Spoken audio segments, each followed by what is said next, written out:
الله الرحمن الرحيم. شوفوا يا اخوان شو بيعملوا الجواسيس معانا. هذا سامسونج جالاكسي اس 5 شغال مثل ما تشوفوا. اول شي بنطفي التليفون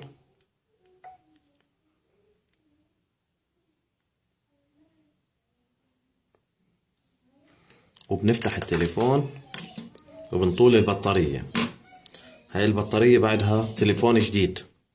هذا بأغلبية التليفونات السامسونج والايفون. شوفوا شو جوا البطارية. بتفتحوا البطارية ما بتخرب البطارية.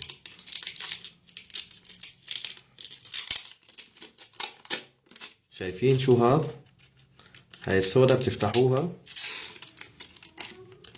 جهاز تنصت مع GPS بيسمعوا كل اشي بتحكوه.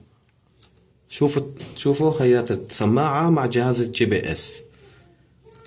بتشيلها يعني ما تخافوا البطارية ما بتخرب. هاي هون تبعوا البطاريات وهيها هون موصلة في الكهرباء عشان يتنصتوا علينا ويتجسسوا. فبتسحبوها بتطلعوها اشي عادي ما بصير فيه التليفون. هياتها السماعة مبينة اذا شايفينها. بتسكروا التليفون تردوا تلزقوها. هاي رجعت البطارية مثل ما هي. بنحطها بالتليفون وبنشغل التليفون برجع التليفون يشتغل ما فيها شي. رجاء نشر هذا الفيديو عشان الكل يعرف كيف بتنصتوا علينا. وشكري لكم كتير ومع السلامة.